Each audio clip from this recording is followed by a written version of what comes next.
Au nom du Père et du Fils et du Saint-Esprit, et ainsi soit-il. Venez, Esprit Saint, remplissez le cœur de vos fidèles et allumez en eux le feu de votre amour. Envoyez votre Esprit, Seigneur, ça fera une création nouvelle, et vous renouvellerez la face de la terre. Prions.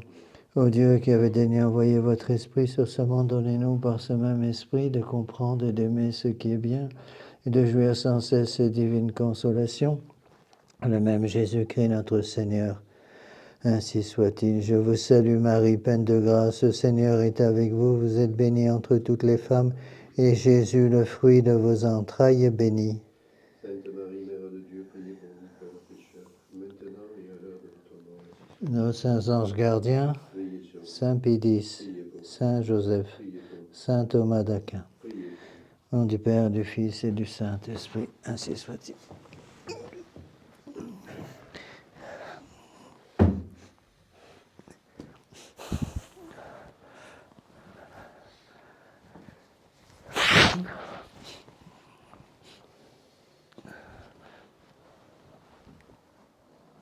Oups.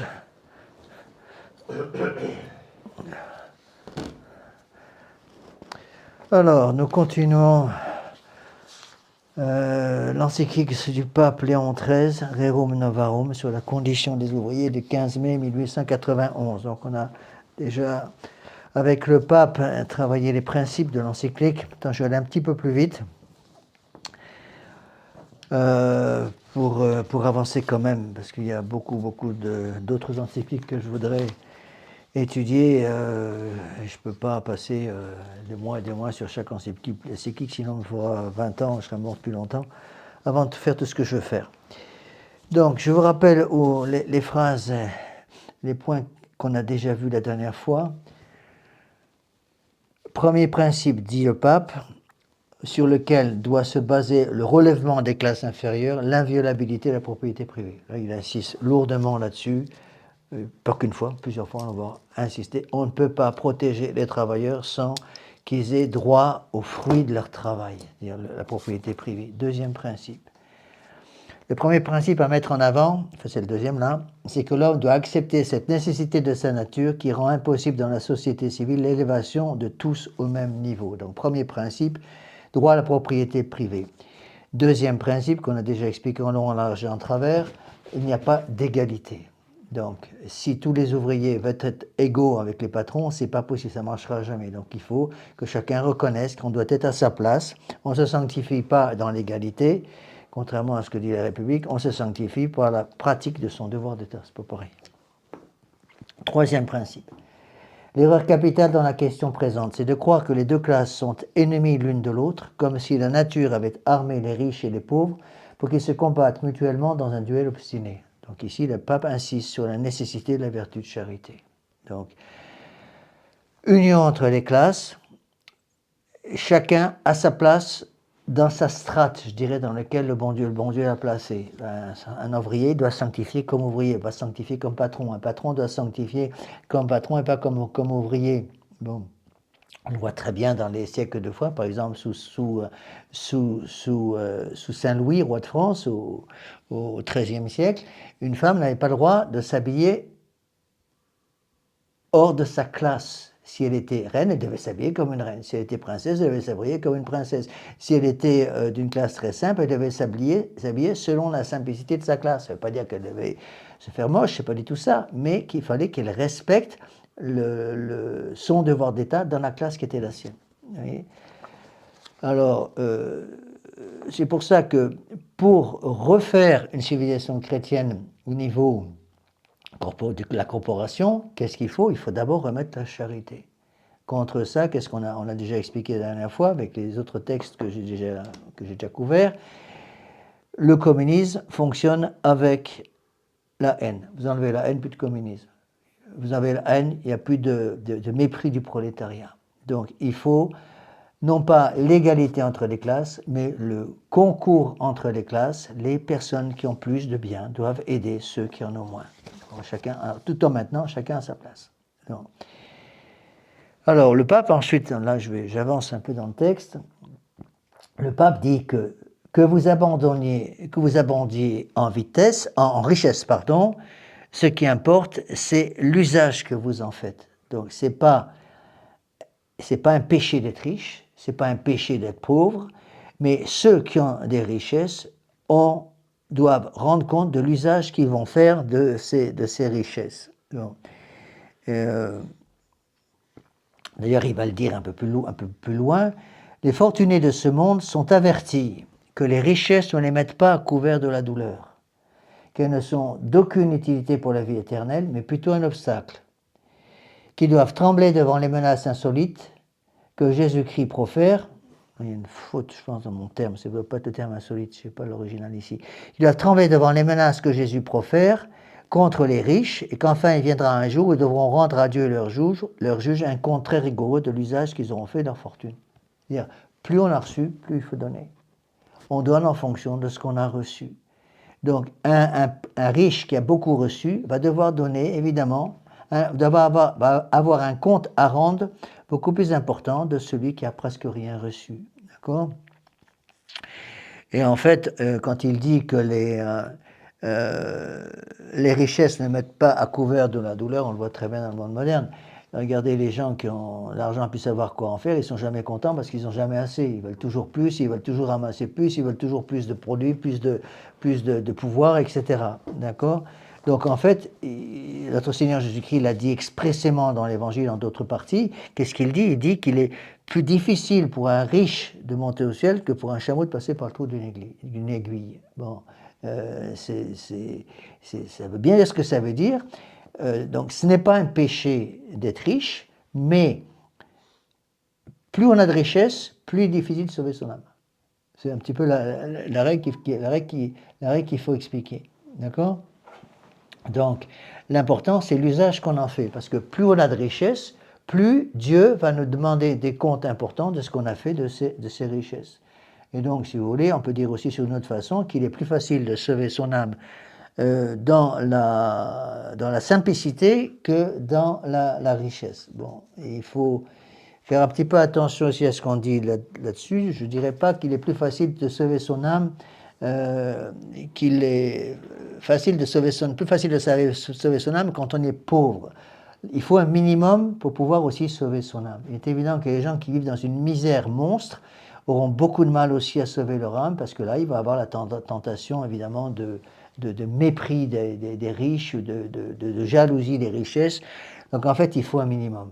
Donc, il faut un minimum pour pouvoir sauver son âme. Plus on est riche, plus c'est difficile de sauver son âme. Si on n'a rien du tout, c'est aussi difficile de sauver son âme parce qu'on va tomber, encore une fois, dans l'esprit révolutionnaire, en quelque sorte. Mais il faut avoir une certaine simplicité. Moi, je l'ai vu en tant que prêtre très souvent quand j'étais dans les pays de mission. J'ai souvent travaillé dans des milieux extrêmement, pas pauvres, je dirais, pas misérables, mais simples, pauvres. Et ce qui m'a beaucoup frappé, par exemple, dans un pays que je connais bien comme le Mexique, ce qui m'a beaucoup frappé là-bas, c'est la joie des gens simples dans lesquels j'ai pas mal missionné. Bon, je dis pas que certainement de la pauvreté, il y en avait. De la misère, j'en ai pas vu beaucoup au Mexique. Par contre, il y en a en France. En France, on voit de plus en plus de gens qui sont vraiment dans la misère. Donc, il faut encore une fois garder un équilibre dans tout cela. Donc, le pape ensuite explique le fondement de cette doctrine qu'il vient d'expliquer. Donc, je répète les points. Les fortunés sont avertis que les richesses ne les mettent pas à couvert de la douleur. Premier point. Deuxième point. Ces richesses n'ont aucune utilité pour la vie éternelle. C'est pas parce que vous êtes riche que vous allez pouvoir sauver votre âme plus facilement. C'est en général l'inverse qu'il place. C'est pour ça qu'il se passe. C'est pour ça qu'il dit que les richesses, les fortunés de ce monde, les richesses sont plutôt un obstacle à l'obtention de la vie éternelle, et que les gens qui ont beaucoup reçu vont devoir rendre un compte très rigoureux de l'usage qu'ils auront fait de leur fortune. Et ensuite, le pape précise, le fondement de cette doctrine est dans la distinction entre la juste possession des richesses et leur usage légitime. La propriété privée, donc nous l'avons dit plus haut, est pour l'homme de droit naturel. C'est-à-dire que lorsque l'homme a une propriété privée, le pape a déjà insisté auparavant, je vous l'ai déjà dit, le premier principe sur lequel doit se baser doit se baser le relèvement des classes inférieures et l'inviolabilité de la propriété privée. Donc, si on a une propriété privée, à ce moment-là, le droit naturel est suivi et il va être plus facile de remplir son devoir d'État. Il est difficile de remplir son devoir d'État quand on n'a pas de propriété privée. En tout cas, la propriété privée est un moyen de remplir la loi naturelle. Donc je passe certaines lignes un peu secondaires pour aller aux choses les plus importantes. Mais par rapport aux riches, qu'est-ce que dit le pape? Dès qu'on a accordé ce qu'il faut à la nécessité, à la bienséance, c'est un devoir de verser le superflu dans le sein du pauvre. Donc il y a un devoir de charité à l'égard du pauvre qui existe pour tous les riches. Et plus on a de richesse, plus on a ce devoir. Et en fait, qu'est-ce qui se passe? On le voit donc très bien dans le monde moderne, c'est l'inverse qui se passe, c'est-à-dire que plus les gens sont riches, moins ils donnent. Ça, je l'ai vu aussi, ça m'a beaucoup frappé, par exemple, quand j'étais à Mexico, une ville énorme, très populeuse. Eh bien, il y a beaucoup de gens qui faisaient la manche dans la rue, qui étaient assis, ou des estropiés, ou il n'y a pas beaucoup d'aide médicale là-bas, et là-bas, qui tendaient leur sébile, on dit sébile, je crois que c'est sébile, qui tendaient leur sébile pour avoir un peu d'argent, et j'étais frappé de voir le nombre de gens qui donnaient. Et les gens qui donnent sont des gens simples. Quand on voit à Paris, dans les grandes villes en Europe, des gens qui font la manche, qui demandent l'aumône, il y a très peu de gens qui donnent. Vous voyez? Donc, en fait, j'aime bien remarquer que plus les gens sont riches, plus leur cœur devient sec. Et plus les gens sont riches, plus ils ont du mal à donner. Et moi, je le vois en tant que prêtre aujourd'hui, avec je vis qu'avec des dons. On a besoin pour les missions, on a besoin pour les œuvres, on a besoin pour remplir mon devoir d'État, j'en ai besoin. Eh bien, j'ai remarqué que les gens qui sont très riches ont le cœur sec.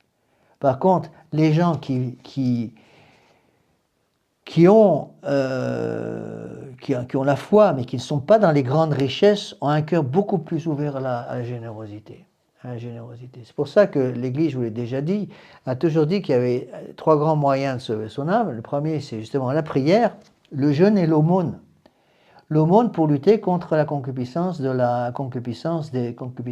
yeux. Voyez? Et donc, moi, ça m'a beaucoup frappé, justement, que les gens qui sont généreux sont en général des gens d'un milieu social assez simple. Et au contraire, plus il y a de richesse, moins ils donnent. Vous voyez?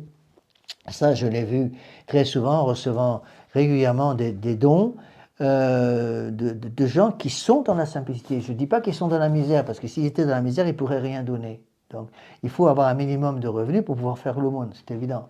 Et bien, j'ai remarqué que, je donne un exemple. Imaginez une personne qui, dans un pays comme la France, fait la manche dans une rue, demande l'aumône. Eh bien, si c'est un riche qui passe, il ne vous donnera rien ou il donnera une pièce de 10 centimes. Par contre, si une personne d'un milieu simple passe, s'il donne, il va donner une pièce d'1 euro. Vous voyez, il va donner une pièce d'1 euro. Et ça, je pense que c'est important. Vous voyez? Donc, le pape explique donc, c'est un devoir pour les gens riches de verser le superflu dans le sein des pauvres. C'est un devoir non pas de stricte justice, sauf les cas d'extrême nécessité, mais de charité chrétienne. Or, la charité chrétienne est nécessaire au salut. Pas moi qui le dis, c'est Saint Paul. Si vous n'avez pas la charité, ben vous n'êtes rien du tout. Si je n'ai pas la charité, je suis comme une cloche qui sonne, d'accord? Une cloche vide qui sonne à vide. Donc, et le pape a cité notre Seigneur, chaque fois que vous avez fait l'aumône à l'un des moindres de mes frères, que vous voyez, c'est à moi que vous l'avez fait. Donc derrière le pauvre, voir notre Seigneur Jésus-Christ. Ça, je pense que c'est extrêmement important. Et bon, je m'oblige moi-même à le faire puisque je ne vis qu'avec des dons. Je m'impose de pouvoir aider aussi des gens qui sont dans la...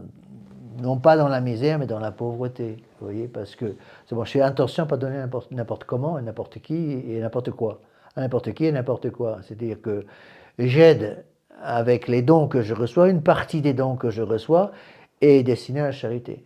Mais j'aide que des gens que je connais, ou directement ou indirectement, et je sais qu'ils sont vraiment dans la misère et qu'ils ont besoin d'aide à tel moment précis. Et donc j'ai un certain nombre de personnes qui, quand ils sont vraiment ils arrivent au 20 du mois, qu'ils n'ont plus rien à manger pour les enfants, me téléphonent.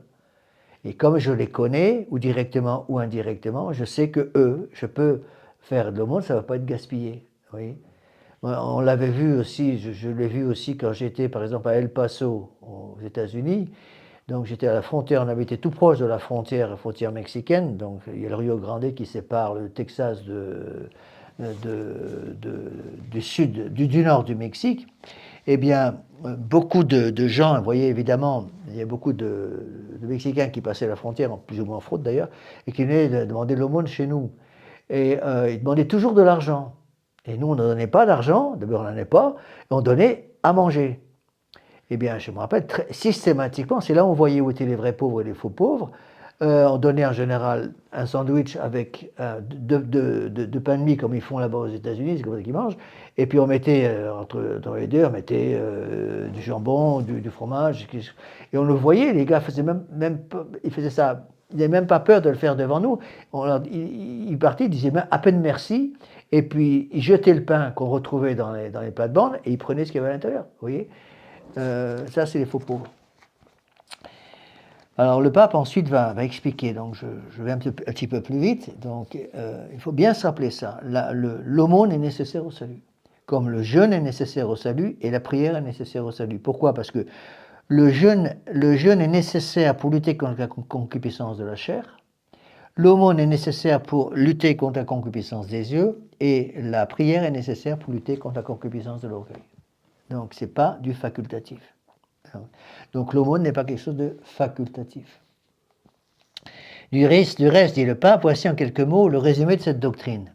Quiconque a reçu de la divine bonté une plus grande abondance, soit des biens extérieurs et du corps, soit des biens de l'âme, les a reçus dans le but de les faire servir à son propre perfectionnement, et également comme ministre de la providence au soulagement des autres. Le problème, c'est qu'aujourd'hui, on voit exactement l'inverse. C'est-à-dire que plus les gens modernes ont de l'argent, plus ils ont des facilités financières, plus leur cœur devient sec et moins ils donnent. Vous voyez? Alors, quant aux déshérités de la fortune, donc le premier point, dit le pape, l'argent que j'ai reçu en grande abondance doit servir au soulagement des autres. Deuxième point. Quant aux déshérités de la fortune, ils apprennent de l'Église que selon le jugement de Dieu lui-même, la pauvreté n'est pas un opprobre, qu'il ne faut pas rougir de devoir gagner son pain à la sueur de son front. Bon. Il y a aussi la nécessité de travailler. Bon, et là, aujourd'hui, il faut quand même le préciser. J'avoue que je n'apprécie pas du tout de voir certains, parfois même de nos fidèles, qui ne cherchent pas à travailler, plutôt à vivre des aides sociales qu'on leur donne à droite et à gauche. Je trouve ça tout à fait anormal. Bon, que nous puissions recevoir une certaine aide sociale, très bien, on est des gens qui en ont besoin, mais à condition qu'on ait fait aussi un gros effort pour pouvoir trouver du travail, pour pouvoir vivre de nos mains. Bon, du travail de nos mains. Maintenant, il est évident que quelqu'un qui ne peut pas, malgré tous ses efforts, qui n'arrive pas à trouver de travail, ce qui arrive aussi, il faut bien avouer ce qui est, qu'il ait le droit à ce moment-là d'avoir des aides, c'est tout à fait normal. Mais je n'admets pas que des fidèles, par exemple, que je connais, que des fidèles jeunes en général, ne veulent pas travailler et se contentent de vivre avec les aides en essayant d'exploiter littéralement au maximum, je dirais, traire la vache du gouvernement au maximum pour avoir le plus d'aides possible sans être obligé de travailler. Donc là, il faut faire attention. D'accord ? Donc la pauvreté n'est pas un opprobre. Il ne faut pas rougir de devoir gagner son pain à la sueur de son front. C'est une conséquence du péché originel. Tu gagneras ton pain à la sueur de ton front. D'accord ? Et le pape, Léon XIII, va donner comme exemple, évidemment, Saint Joseph, n'est-ce pas, le charpentier, fils de Marie. Donc, quiconque tiendra sous son regard le modèle divin comprendra plus facilement ce que nous venons de dire, ce que nous allons dire. La vraie dignité de l'homme et son excellence résident dans ses mœurs, c'est-à-dire dans sa vertu. La vertu est le patrimoine commun des mortels à la portée de tous. Ça, c'est une phrase très importante. La vraie dignité de l'homme et son excellence résident dans ses mœurs, c'est-à-dire dans sa vertu. Bon. On parle toujours aujourd'hui des droits de l'homme. Bon, les droits de l'homme, l'homme a certains droits, c'est absolument évident, mais c'est une dignité, la véritable dignité de l'homme vient du fait qu'il est créé à l'image et à la ressemblance de Dieu.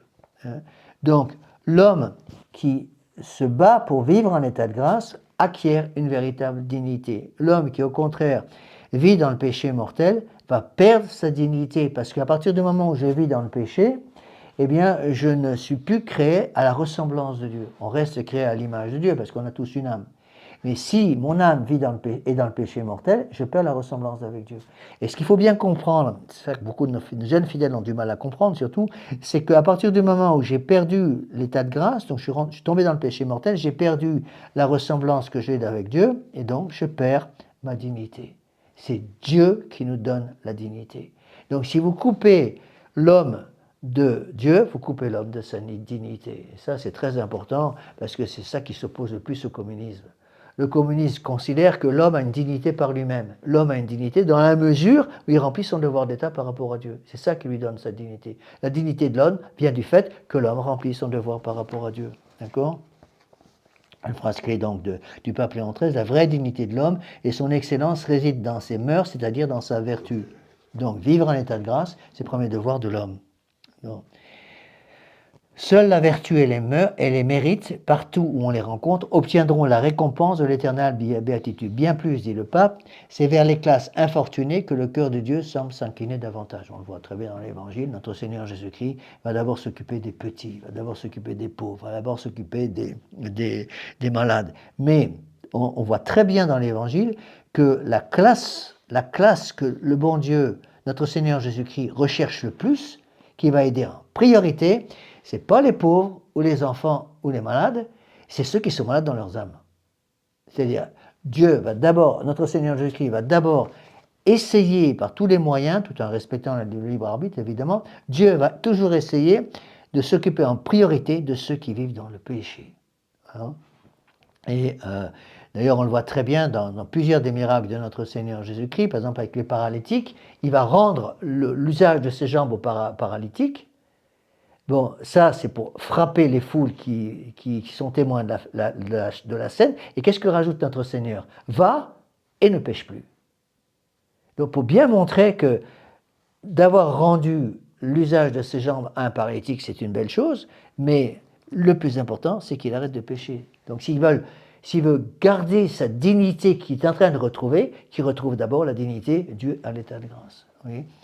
Et ça, c'est certainement ce qui est le plus difficile à faire comprendre, enfin à faire comprendre aux gens aujourd'hui, c'est que la dignité de l'homme dépend de son union avec Dieu. Plus je suis uni avec notre Seigneur Jésus-Christ, plus j'ai une dignité qui est donnée par Dieu. Plus je me sépare de Dieu par le péché, plus je perds ma dignité. Et si je vis dans le péché mortel, évidemment, je perds toute dignité. D'accord ? Donc, c'est vers les classes infortunées que le cœur de Dieu semble s'incliner davantage, parce que c'est dans l'amour fraternel que s'opérera l'union. Donc, notre Seigneur Jésus-Christ nous donne cet exemple. Donc, ici, il y a une phrase importante. D'une part et d'autre, on saura et l'on comprendra que les hommes sont tous absolument issus de Dieu, leur Père commun, parce qu'on est tous créés par Dieu. D'accord ? Donc, on est tous créés à l'image de Dieu, dignité commune à tous les hommes. Où est-ce que j'en suis ?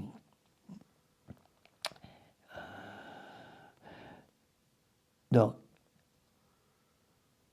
je reprends ma phrase. De part et d'autre, on saura, je cite Léon XIII, et l'on comprendra que les hommes sont tous absolument issus de Dieu, leur Père commun, que Dieu est leur unique et commune fin, que lui seul est capable de communiquer aux anges et aux hommes une félicité parfaite et absolue, que tous ils ont été également rachetés par Jésus-Christ et rétablis par lui dans leur dignité d'enfants de Dieu. Là, le pape exprime très bien que c'est le fait qu'on devient enfant de Dieu qui nous donne la dignité. Donc on supprime cette qualité d'enfant de Dieu, on perd la dignité. Qu'est-ce qui fait de nous des enfants de Dieu? C'est le baptême. Oui. Donc par le baptême, je retrouve ma dignité perdue par le péché originel. D'accord ? Et donc, il est absolument fondamental de rendre aux hommes, surtout aux petits, aux bébés, leur dignité d'enfant de Dieu le plus vite possible. Et ça, on a besoin du baptême. C'est ça qu'il faut baptiser le plus tôt possible, ne pas attendre. D'accord ? et qu'ainsi un véritable lien de fraternité les unit, soit entre eux, soit au Christ, leur Seigneur, qui est le premier-né parmi un grand nombre de frères. Ils sauront enfin que tous les biens de la nature, tous les trésors de la grâce appartiennent en commun et indistinctement à tout le genre humain, et qu'il n'y a que les indignes qui soient déshérités des biens célestes. Si vous êtes fils, vous êtes donc aussi héritier, héritier de Dieu, co-héritier de Jésus-Christ. D'accord ? Donc, ces indignes qui sont déshérités des biens célestes, c'est les indignes qui sont déshérités de la grâce sanctifiante. C'est ça les biens célestes. Le premier bien céleste, c'est la grâce sanctifiante. Donc, si je suis déshérité des biens célestes, c'est-à-dire si j'ai perdu la grâce sanctifiante, je deviens indigne. Je deviens indigne dans le sens fort du terme, c'est-à-dire je deviens indigne parce que j'ai perdu ma dignité. Un indigne, c'est quelqu'un qui a perdu sa dignité. Donc, vous voyez, ça c'est très important à comprendre, malheureusement, c'est très difficile à faire expliquer ça à beaucoup de nos fidèles qui ne comprennent pas que les droits de l'homme sont des conséquences de notre union à notre Seigneur Jésus-Christ. À partir du moment où un homme est uni à notre Seigneur Jésus-Christ par la grâce sanctifiante, il a des droits. Mais ces droits découlent du fait qu'il est uni à notre Seigneur Jésus-Christ. Donc, lorsque je commets le péché, je perds la grâce sanctifiante, je perds cette dignité qui m'unit à notre Seigneur Jésus-Christ. Et perdant cette dignité, d'un certain côté, je perds mes droits par rapport à Dieu. D'accord ? Alors, il nous faut donc, voilà ce que dit le pape, l'Église ne se contente pas d'indiquer où se trouve le remède, elle l'applique au mal de sa propre main. Elle est tout occupée à instruire et élever les hommes d'après ses principes et sa doctrine. Donc le but de l'Église, c'est faire de tous les hommes des enfants de Dieu qui sont créés à l'image et à la ressemblance de Dieu. Tous les hommes sont créés à l'image de Dieu, mais pas tous à la ressemblance de Dieu. Donc c'est la raison pour laquelle l'Église a un esprit missionnaire. Esprit missionnaire, pourquoi ? Parce que par l'esprit missionnaire, en prêchant notre Seigneur Jésus-Christ, allez prêcher, baptiser, nous dit notre Seigneur Jésus-Christ, c'est en baptisant les gens qu'on leur rend, qu'on élève ces hommes à une plus grande dignité. D'accord ? Et ainsi on peut relever, dit le pape, relever le niveau du genre humain. D'accord ? Pourquoi ? Parce que Jésus-Christ a été le principe de ses bienfaits et doit être la fin.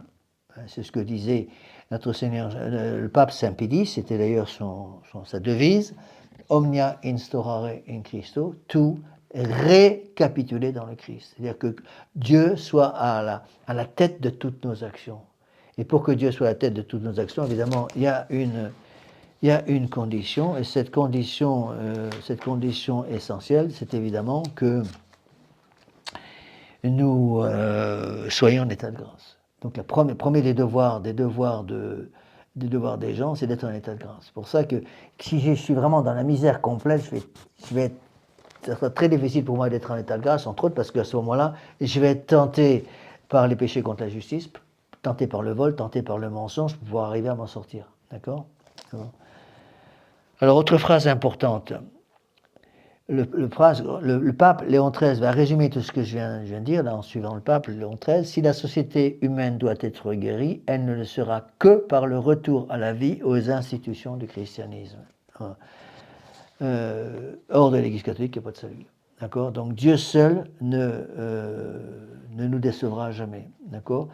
Donc il n'y a que par un retour à la vie aux institutions du christianisme, c'est-à-dire qu'il n'y a que par le règne social de notre Seigneur Jésus-Christ que la société humaine doit être guérie. Parce que quand le pape dit on ne peut pas guérir la société humaine sans un retour à la vie et aux institutions du christianisme, ça veut dire on ne peut pas guérir la société humaine sans un retour au règne social de notre Seigneur Jésus-Christ. Règne social de notre Seigneur Jésus-Christ, ça veut dire quoi ? Ça veut dire une société dans laquelle l'homme qui a été créé à l'image de Dieu, peut aussi être créé à la ressemblance de Dieu. D'accord ?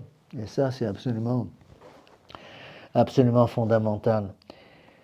Donc, le pape continue. Donc, première phrase importante, là, dans ce passage de l'encyclique, si la société humaine doit être guérie, elle ne le sera que par le retour à la vie aux institutions des christianismes. Donc, on ne peut pas guérir la société humaine sans notre Seigneur Jésus-Christ, c'est impossible. D'accord ? Deuxième point. À qui veut régénérer une société quelconque en décadence, on prescrit avec raison de la ramener à ses origines. La perfection de toute société consiste en effet à poursuivre et à atteindre la fin en vue de laquelle elle a été fondée, en sorte que tous les mouvements et tous les actes de la vie sociale naissent du même principe d'où est née la société. Ainsi, s'écarter de la fin, c'est aller à la mort, y revenir, c'est reprendre la vie. Encore une fois, on retrouve la devise de Saint Pédis, Omnia instaurare in Christo. C'est la reine sociale de notre Seigneur Jésus-Christ, que Dieu soit au centre de tout. Instaurare in Christo, Omnia instaurare in Christo. Il y a tout récapitulé en Dieu. Récapituler, ça veut dire que Dieu soit la tête de récapituler. Dans le mot récapituler, vous avez le mot caput. Caput, en latin, c'est la tête. Donc, récapituler dans le Christ, c'est mettre le Christ à la tête de tout. Donc, si vous voulez, il y a deux sociétés qui vont s'affronter. Une société qui vise à ce que tous les mouvements et tous les actes de la vie sociale naissent du même principe d'où est née la société, à savoir de notre Seigneur Jésus-Christ, contre une autre société qui veut couper tous les actes de la vie sociale de notre Seigneur Jésus-Christ. Et là, on tombe dans la société laïque. Donc, le laïcisme est incompatible avec la guérison de la société humaine par l'institution du christianisme. Donc, on ne peut pas avoir le règne social de notre Seigneur Jésus-Christ tant qu'on est une société laïque. Et c'est la raison pour laquelle en France, il est tellement difficile de faire un apostolat, parce que justement, le français moyen est convaincu que le laïcisme est quelque chose de bon. Le laïcisme, c'est quoi? Le laïcisme, c'est mettre le bon Dieu dehors. C'est ça, le laïcisme, c'est pas autre chose. Société laïque, c'est une société dans laquelle notre Seigneur Jésus-Christ n'a plus rien à dire dans la vie publique, dans la vie politique. Donc notre Seigneur Jésus-Christ est toléré exclusivement dans le domaine strictement privé et n'a plus rien à dire en matière politique. Là, c'est la ruine du règne social de notre Seigneur Jésus-Christ. Ce qu'il faut bien comprendre, c'est ce que dit le pape, c'est que si je ruine le règne social de notre Seigneur Jésus-Christ, si je rends le règne social de notre Seigneur Jésus-Christ complètement impossible, eh bien, c'est le salut des âmes qui devient impossible. Parce que l'homme, à ce moment-là, va vivre dans le péché, parce que là, ici, c'est ça. Si je suis dans une société laïque, notre Seigneur Jésus-Christ n'a plus qu'une influence. Et comment est-ce que notre Seigneur Jésus-Christ a une influence? Notre Seigneur Jésus-Christ a une influence, justement, par sa vie publique, par les sacrements. Or, si on vit dans une société laïque dans laquelle notre Seigneur Jésus-Christ et son Église n'ont plus rien à dire, eh bien, il n'y a plus de possibilité, je dirais, pour les gens qui vivent avec l'esprit laïque, tout simplement de retrouver l'état de grâce. Étant dans l'impossibilité de retrouver l'état de grâce, ils se retrouvent dans l'impossibilité de retrouver leur dignité. Et donc, le laïcisme, un gouvernement laïque, une république laïque, c'est certainement le meilleur moyen de créer, de détruire la dignité de l'homme. Et beaucoup de gens dans le monde moderne pensent l'inverse. Ils pensent qu'une société laïque va rendre la dignité à l'homme. En fait, c'est l'inverse. Plus je vis dans une société laïque, plus l'homme perd sa dignité. D'accord? Donc, s'écarter de la fin, c'est aller à la mort, y revenir, se reprendre vie. C'est le principe et fondement de Saint Ignace de Loyola. L'homme a été créé pour louer, honorer, servir Dieu, et par ce moyen sauver son âme. Donc, l'homme a été créé pour louer, honorer, servir Dieu, par ce moyen retrouver sa dignité. On se coupe de Dieu par le péché, se coupant de Dieu par le péché, on se coupe de la dignité que Dieu veut voir en nous. D'accord? Je vous lis tout ce paragraphe parce qu'il est très important. Donc, je reprends. À qui veut régénérer une société quelconque en décadence, on prescrit avec raison de la ramener à ses origines. La perfection de toute société consiste en effet à poursuivre et atteindre la fin en vue de laquelle elle a été fondée, elle a été créée, en sorte que tous les mouvements et tous les actes de la vie sociale naissent du même principe d'où est née la société. Ainsi, s'écarter de la fin, c'est aller à la mort et y revenir, se reprendre vie. Ce que nous disons du corps social tout entier, dit le pape Léon XIII, s'applique également à cette classe de citoyens qui vivent de leur travail et qui forment la très grande majorité, c'est la classe ouvrière. Qu'on ne pense pas que l'Église se laisse tellement absorber par le soin des âmes qu'elle néglige ce qui se rapporte à la vie terrestre et mortelle. On le voit très bien parce qu'au Moyen-Âge, où évidemment la classe des citoyens qui vivaient de leur travail était l'immense majorité, eh bien, il y avait énormément de choses qui étaient faites par l'aumône. Entre autres, c'était l'Église qui s'occupait de toute l'instruction et tous les soins médicaux. Au niveau de l'époque, évidemment, tout était fait par l'Église. L'État ne faisait... L'État, si vous voulez, l'Église faisait tout. Et lorsque la Révolution est arrivée, j'ai déjà dit ça, lorsque la Révolution est arrivée en 1789, eh bien, les pauvres ont perdu leur unique protecteur. Ils ont perdu la protection de l'Église, donc ils ont perdu l'aumône, et ils ont perdu la charité de l'Église, puisque la société civile qui est née de la Révolution ne voulait que des prolétaires, et un prolétaire, c'est quelqu'un qui justement n'a plus aucun espoir. Le prolétaire, c'est quelqu'un qui a perdu l'espérance. Parce que le prolétaire, c'est quelqu'un qui n'a pas de racines, d'accord ? Pour ce qui est en particulier de la classe des travailleurs, l'Église veut les arracher à la misère et leur procurer un sort meilleur. Et elle fait tous ses efforts pour obtenir ce résultat. Et certes, elle apporte à cette œuvre un très utile concours, par le seul fait de travailler en parole et en acte à ramener les hommes à la vertu. Et là, le pape l'explique bien, c'est une partie importante là, où le pape explique que on redonne la dignité à l'homme en le ramenant à la vertu. D'accord ? L'Église apporte à cette œuvre un très utile concours par le seul fait de travailler en parole et en acte à ramener les hommes à la vertu. Donc le premier rôle de l'Église, bien sûr, c'est important de nourrir les pauvres, mais il est encore plus important de ramener les hommes à la vertu. Si je nourris les gens sans chercher à les ramener à la vertu, je ne peux pas leur donner leur dignité. Et le monde moderne, athée, laïque, anti-catholique d'aujourd'hui, c'est clair en France, prétend vouloir nourrir les pauvres, aider les pauvres avec toutes ces aides, mais sans chercher à ramener les hommes à la vertu. Donc il coupe en quelque sorte le lien qui existe entre l'âme et le corps. On s'occupe des corps, on se fiche complètement de l'âme. Le problème, c'est que si vous avez un corps sans âme, vous avez un cadavre. Bon, et si vous avez un corps sans âme qui vit en état de grâce, c'est un cadavre sur le plan spirituel. Vous voyez, donc, la première des charités, c'est d'aider les gens qu'on nourrit, d'aider les gens qu'on nourrit à vivre dans l'état de grâce. Et ça, c'est fondamental à comprendre. Si j'aide les gens qui sont dans la misère, mais je ne cherche pas à les faire sortir du péché, je dirais littéralement, c'est une perte de temps. Et on arrive à remettre notre Seigneur Jésus-Christ dans une société, avec le règne social de notre Seigneur Jésus-Christ, uniquement lorsque justement j'arrive à rendre aux hommes, remettre les hommes sur le chemin de la vertu. Et ça, expliquer ça en système laïque, c'est impossible, parce que c'est incompréhensible pour un laïc, un laïciste, plutôt pas laïque, un laïciste. Le laïciste, celui qui croit au laïcisme, et qui croit à la religion de la République, parce que la République en France est une religion, la religion de la liberté, d'égalité et de la fraternité, se moquant complètement de ramener les hommes à la vertu, eh bien, coupe l'âme du corps. Et littéralement, elle fait des cadavres.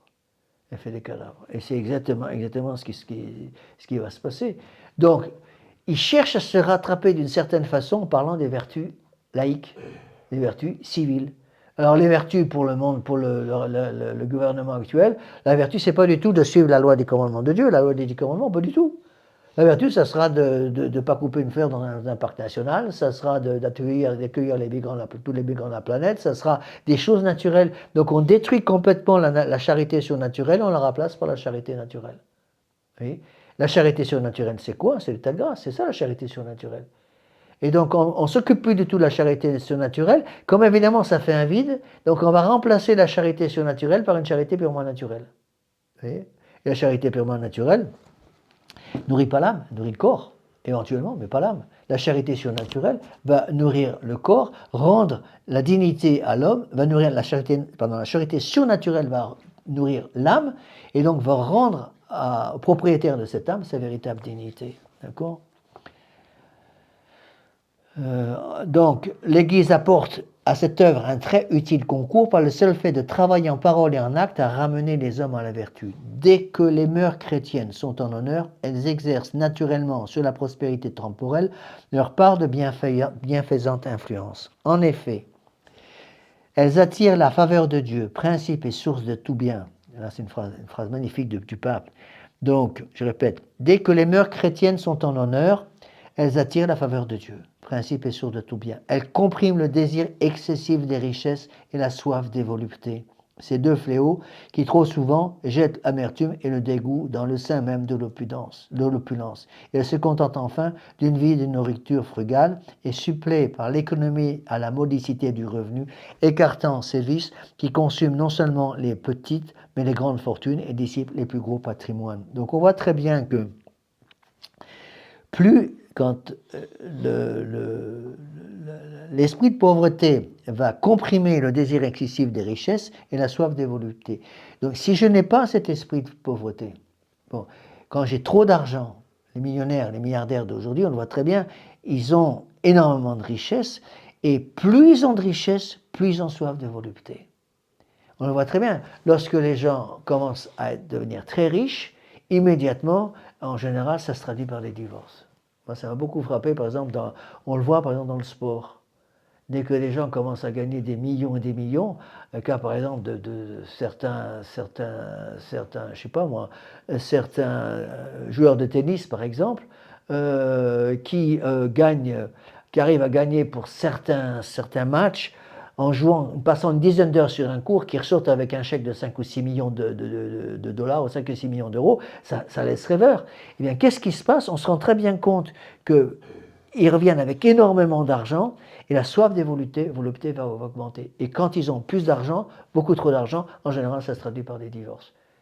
Et je vois très bien tous ces grands sportifs de très haut niveau qui ont en général beaucoup d'argent, je ne sais pas qu'ils ont tous comme ça, mais qui ont énormément d'argent. Eh bien, ils en veulent toujours plus et ça se traduit par des divorces. Ils se marient, ils se démarient, pratiquement pas dans l'année, mais presque. Donc ils vont se marier 2-3 ans après, plus l'argent monte, plus l'argent augmente, plus ils ont de désir de volupté, dit le pape, soif des voluptés, et plus ça entraîne un déséquilibre dans les ménages, et même s'ils sont, pour les rares qui sont mariés religieusement, ben ça entraîne des catastrophes. Vous voyez. Donc il est pratiquement impossible pour quelqu'un qui a trop d'argent de rester fidèle. Un homme qui a trop d'argent peut très très difficilement rester fidèle à son épouse. Les femmes sont intéressées aussi. Oui, les femmes sont intéressées aussi, c'est sûr. Il y a les deux choses, vous voyez. Mais ça, je pense que c'est très important à comprendre. Donc, il n'y a que la grâce sanctifiante, c'est la conclusion. Parce que le pape parle des mœurs chrétiennes. Quand les mœurs chrétiennes sont en honneur, non seulement ces mœurs chrétiennes vont attirer la faveur de Dieu, mais elles vont comprimer le désir excessif des richesses. Donc pourquoi? Parce que les mœurs chrétiennes, l'état de grâce, c'est ça les mœurs chrétiennes. La pratique de l'état de grâce va permettre de comprimer la concupiscence des yeux et donc le désir excessif des richesses. La grâce sanctifiante va comprimer la concupiscence de la chair et donc diminuer la soif des voluptés. Et en plus, on peut rajouter que les mœurs chrétiennes vont permettre la lutte contre la concupiscence de l'orgueil par la vertu d'humilité. C'est là où on voit comment les mœurs chrétiennes sont en honneur à condition qu'on puisse garder l'esprit de pauvreté, l'esprit de chasteté, l'esprit d'obéissance. Et au contraire, le laïcisme va tout détruire en empêchant la possibilité pour l'homme de se mouvoir dans le bien, selon la définition de Léon XIII, et en poussant les gens à avoir de plus en plus d'argent. Et ça, c'est fondé sur la trilogie maçonnique, pauvreté, liberté, égalité, fraternité. Sous-entendu, liberté de faire ce que je veux, égalité, pas de d'obéissance, et fraternité, plus de charité. Et donc, chacun tire la couverture à lui, littéralement, et à ce moment-là, il y a de plus en plus de biens matériels qui arrivent. L'âme va se remplir de ces biens matériels, et Dieu est obligé de sortir de l'âme. Il n'y a pas de place quand une âme est pleine de biens matériels, plus de place pour le bon Dieu. Bon Dieu s'en va. Vous voyez? Oui. Et c'est c'était la formule, je me rappelle, surtout par la Révolution de 68, il y avait deux formules qu'on trouvait, il faisait des tags sur tous les murs des lycées avec ces deux formules. Il était interdit d'interdire. Et la deuxième formule, c'était jouir sans entrave. Jouir sans entrave, c'était ça, c'est-à-dire plus de règles. Chacun fait ce qu'il veut. Pas de liberté, égalité, fraternité, pour pouvoir m'en mettre plein la panse, quoi. M'en mettre plein la panse. Et la révolution de 68 a d'abord été une révolution sexuelle. Ça a été la destruction du principe de la famille, la destruction du respect dû à la femme. La révolution de 68, moi j'étais en plein dedans, parce que j'avais 15 ans, 15 ans en 68, et j'étais au lycée, et la révolution de 68 a tout de suite entraîné une destruction du principe de moralité, entre autres du principe du respect de la jeune fille. Et ça a été le début de l'amour, ce qu'il appelait l'amour libre, avec toutes les conséquences de cet amour libre. D'accord? Et donc, encore une fois, si on enlève notre Seigneur Jésus-Christ d'une âme ou d'une société, eh bien, on ne peut plus rien faire. Et c'est le drame du laïcisme. C'est pour ça que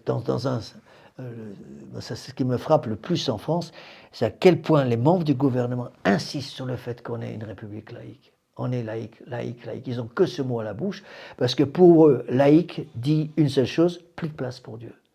Plus de place pour la vertu, plus de place pour les commandements de Dieu. Les commandements de Dieu sont mis dehors, et si les commandements de Dieu sont mis dehors, comme la nature a horreur du vide, qu'est-ce qui vient prendre la place? C'est les commandements de l'homme, c'est les droits de l'homme.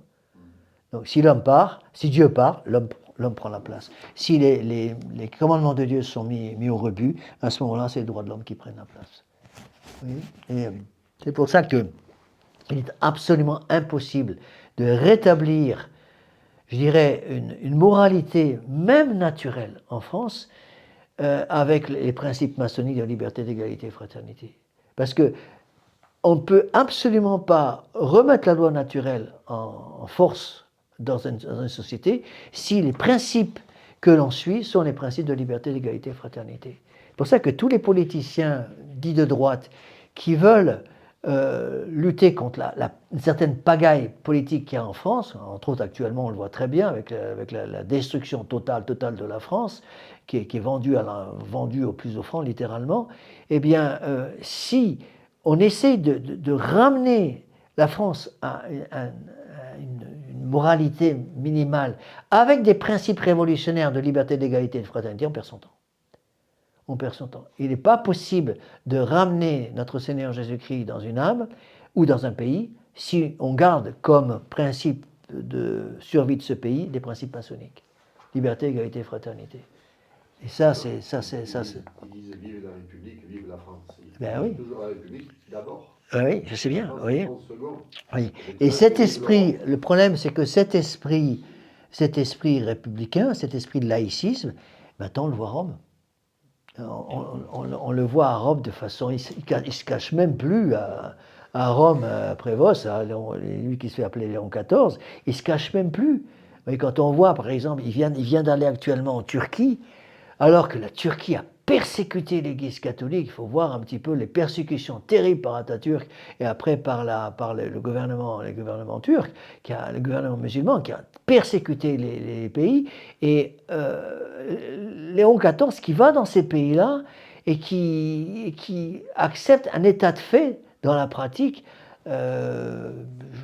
Tous les martyrs qui ont été tués par les musulmans doivent se retourner dans leur tombe, de voir Léon XIV qui va déposer une couronne sur le tombeau d'Atatürk, qui est un des plus grands persécuteurs de l'Église catholique. Vous voyez alors, ici, le pape Léon XIII cite un texte de Tertullien. Donc, je cite ici Léon XIII. Saint Paul lui-même, quoique absorbé par une sollicitude qui embrassait toutes les églises, n'hésitait pas à entreprendre de pénibles voyages pour aller en personne porter des secours aux chrétiens indigents. Des secours du même genre étaient spontanément offerts par les fidèles dans chacune de leurs assemblées.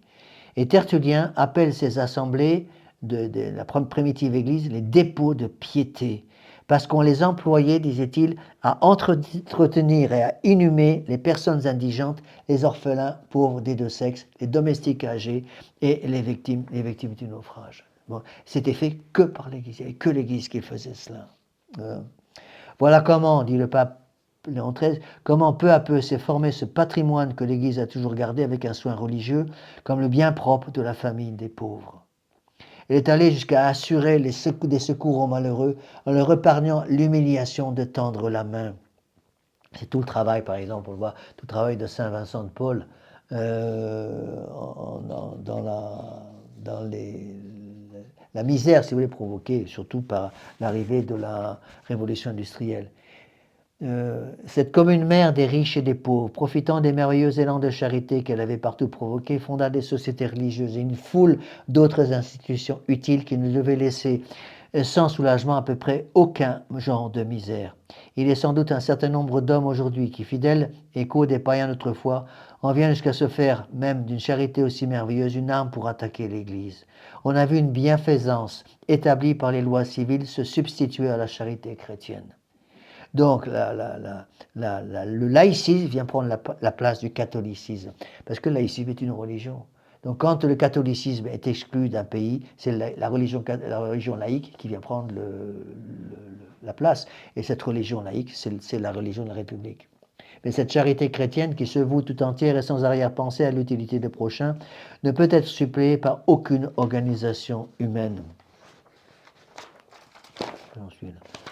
Aucune organisation humaine. L'Église seule possède cette vertu parce qu'on ne la puise que dans le cœur sacré de Jésus-Christ et que c'est errer loin de Jésus-Christ que d'être éloigné de son Église. Donc la véritable charité à l'égard des pauvres ne peut exister sans notre Seigneur Jésus-Christ. Bon. Et on le voit très très bien dans le monde moderne, surtout en France. Vous voyez, on essaie d'aider matériellement les pauvres, les gens qui sont pauvres, et en fait, qu'est-ce qui se passe? Il y a un abus énorme, un gaspillage énorme. Pourquoi? Parce qu'il manque notre Seigneur Jésus-Christ. Comme il manque notre Seigneur Jésus-Christ, la vertu n'est plus là, et tous ceux on voit la corruption, on voit tout ce qui se passe en Ukraine avec Zelensky, la corruption là-bas. En France, c'est la même corruption partout. Hein. La même corruption partout. Je suis persuadé, moi, j'arrête pas de dire, c'est pour ça que j'utilise une partie des dons que je reçois pour aider des gens que je connais. Je ne vais pas envoyer ça à des institutions, parce que je ne connais pas ces institutions, et 9 fois sur 10, ces institutions vont voler une grande partie de l'argent qui est donné par des braves gens, d'ailleurs. Mais, les pièces jaunes, par exemple. Les pièces jaunes. On ne se rend absolument pas compte que, justement, il manque l'essentiel. Qu'est-ce qui manque? Il manque notre Seigneur Jésus-Christ. D'accord? Si notre Seigneur Jésus-Christ n'est pas reconnu comme roi et Dieu tout ensemble, eh bien, c'est l'homme qui prend la place. Et l'homme prenant la place, à ce moment-là, comme il n'y a plus la vertu catholique, à ce moment-là, c'est les vertus laïques qui vont prendre la place. Et les vertus laïques, c'est quoi? Regardez ce qui se passe dans le monde moderne. Hein. C'est la liberté, l'égalité, la fraternité, c'est la pauvreté généralisée. D'accord? Donc le pape va bien expliquer ça. Je vous lis ici une phrase importante du pape. Ce qui fait une nation prospère, c'est la probité des mœurs. L'ordre et la moralité comme base de la famille, la pratique de la religion et le respect de la justice. C'est un taux modéré et une répartition équitable des impôts, le progrès de l'industrie et du commerce, une agriculture florissante et autres éléments du même genre, s'il en est que l'on ne peut développer sans augmenter d'autant le bien-être et le bonheur des citoyens. D'accord? Donc, ce qui fait une nation prospère, c'est son union avec notre Seigneur Jésus-Christ. Ce qui fait une nation prospère, c'est son respect de la loi naturelle, c'est son respect des droits de Dieu. Bon. Et si on essaye de faire prospérer une nation avec les droits de l'homme et qui manque les droits de Dieu, bien à ce moment-là, ça devient les droits de l'esclavage. Et c'est exactement ce qui se passe actuellement. C'est une phrase clé du pape Léon XIII. Ce qui fait une nation prospère, c'est la probité des mœurs, l'ordre et la moralité comme base de la famille et la pratique de la religion et le respect de la justice. Oui. Donc on voit très bien comment, si je refuse par le laïcisme le règne social de notre Seigneur Jésus-Christ, c'est la probité des mœurs qui va sauter et c'est surtout la famille qui va sauter. Parce qu'il ne peut pas y avoir de maintien de la famille sans probité des mœurs. Vous voyez? Je pense que tout ça, c'est extrêmement important à comprendre. Donc, la foi catholique va permettre à la nation d'être basée, si vous voulez, sur cette trilogie, les gens modernes poussent des hurlements dès qu'on la cite, pourtant c'est du bon sens élémentaire, Dieu, la famille, la patrie. Et ça, c'était le maréchal Pétain, hein. Dieu, la famille, la patrie.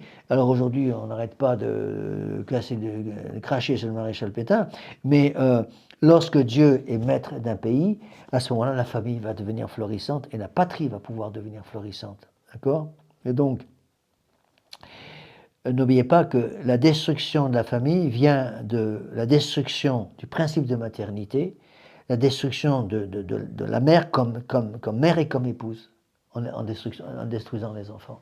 Donc on pousse le monde moderne, le monde laïque, d'aujourd'hui la République française c'est un exemple, le monde laïque va tout faire pour empêcher la création des familles, va tout faire pour empêcher le sauvegarde de la dignité de la femme.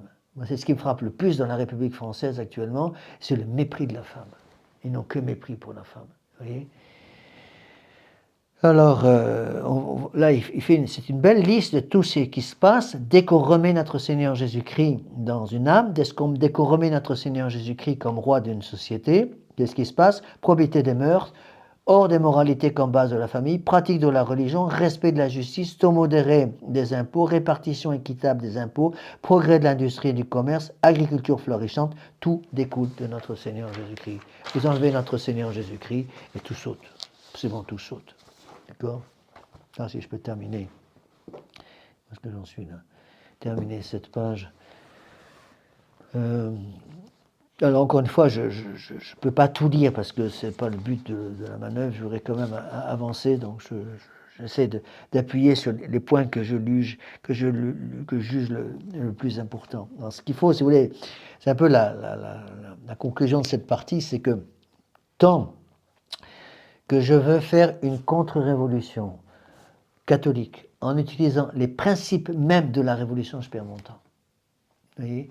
Et ça, malheureusement, on le voit dans le monde moderne, surtout dans le milieu d'extrême droite. Il y a dit d'extrême droite, où ils veulent une espèce de retour à une certaine moralité, mais en utilisant les principes de la révolution de liberté, d'égalité et fraternité. Donc, j'essaye de sortir de la révolution en utilisant les principes qui ont amené à la révolution. Vous voyez ? Donc on ne peut pas remettre une société correcte dans le monde moderne avec les principes révolutionnaires de la liberté, de l'égalité et de la fraternité. C'est absolument impossible. Vous voyez ? C'est pour ça que tous les gens qui croient encore, ils sont foison aujourd'hui, qui croient qu'on peut sauver la France avec un bulletin de vote, ne se rendent pas compte que c'est une perte de temps totale parce que en votant, on utilise des principes révolutionnaires de liberté, d'égalité et de fraternité. C'est pas pour rien que sur le fronton, toutes les mairies en France, qu'est-ce qui est marqué ? Il n'est pas marqué pauvreté, chasteté, obéissance. Hein. Il n'est pas marqué travail, famille, patrie. Il est marqué liberté, égalité, fraternité. Tu fais ce que tu veux, hein, liberté, égalité, pas d'obéissance, chacun en fait qu'à sa tête, et fraternité, pas de charité. Et après, on va dire, nous allons essayer avec ces principes de vous rendre heureux sur la terre. Vous n'aurez rien, vous serez heureux comme disait Schwab. Eh bien, c'est absolument impossible. Non seulement c'est impossible, mais c'est se moquer du monde. Donc, essayer de remettre une société chrétienne avec les principes révolutionnaires, c'est impossible. Et ça, par exemple, c'est le drame, pour moi, c'est le drame, par exemple, au Front National, ou au Renouvellement National. C'est leur drame, c'est qu'on sent très bien qu'ils veulent faire quelque chose, ils essaient de faire quelque chose, au moins sur un plan naturel, sur certains points, mais en gardant des principes révolutionnaires. Et donc c'est de l'hypocrisie. C'est de l'hypocrisie pure et simple. C'est pour ça que là, quand on voit ces politiciens qui se disent de droite, qui prétendent, ils vont parfois faire un discours sur la famille ou je ne sais pas trop quoi, la première question qu'il faut voir, la première chose qu'il faut voir, c'est est-ce que ces gens en face de nous vivent en état de grâce ? Comment voulez-vous qu'un politicien qui se dit de droite, mais qui vit avec la femme de son voisin ou qui est divorcé 3 ou 4 fois, puisse essayer de rétablir même une loi naturelle dans le pays? C'est impossible puisque lui-même ne la suit pas. Vous voyez ? Et c'est ça le drame. Et donc, la question qu'il faudrait pouvoir poser, si vous voulez, à une Marine Le Pen ou à des gens comme ça, c'est de quand date votre dernière confession ? Le problème, il est là. Et évidemment, ils ne veulent pas entendre parler de ça. Parce qu'ils vont dire, mais ça, c'est du domaine privé. Mais ce n'est pas du domaine privé. De savoir si vous êtes en état de grâce, ce n'est pas du domaine privé. Ce qui a des conséquences dans le domaine public. Parce que pour pouvoir rétablir le règne social de notre Seigneur Jésus-Christ, pour pouvoir rétablir une justice sociale, pour pouvoir rétablir, c'est la liste de Léon XIII, pour pouvoir rétablir une nation prospère, une probité des mœurs, un ordre à la moralité, les bases de la famille, la pratique de la religion, le respect d'une agriculture florissante, les progrès de l'industrie, le taux modéré des impôts, qu'est-ce qu'il faut ? Il faut l'état de grâce. Il faut l'état de grâce parce qu'il faut rendre à l'homme sa dignité. C'est ce que j'ai expliqué au début de ce cours. Pour rendre l'homme à sa dignité, qu'est-ce qu'il faut? Pour rendre la dignité à l'homme, qu'est-ce qu'il faut? L'état de grâce. Pas d'état de grâce, pas de dignité de l'homme. Donc, quand ces politicards d'extrême droite viennent me présenter leur programme dans lequel on voit très bien qu'il y a un très très grand absent qui est notre Seigneur Jésus-Christ, c'est se moquer du monde. C'est se moquer du monde. Et c'est le drame. On entend souvent des conférences qui sont intéressantes. Moi, ça m'arrive d'écouter, quand je suis en voiture, tous les kilométrages que je fais, j'écoute beaucoup de conférences. Parfois, j'écoute des conférences qui sont intéressantes sur un plan, je dirais, purement technique, sur un plan politique. Il y a des choses que j'apprends. Mais je me rends très bien compte que dans bien des cas, il y a quelqu'un qui est toujours absent là-dedans. Cette personne qui est toujours absente, c'est notre Seigneur Jésus-Christ. Et si notre Seigneur Jésus-Christ est absent du raisonnement, on perd son temps. On obtient plus rien du tout, vous voyez. Et donc, c'est, à mon avis, ce qu'il faut voir, est-ce que notre Seigneur Jésus-Christ est là? C'est ça, par exemple, qui me plaît dans un contre-révolutionnaire qui fait des conférences que j'aime bien, qui s'appelle Stanislas Berton.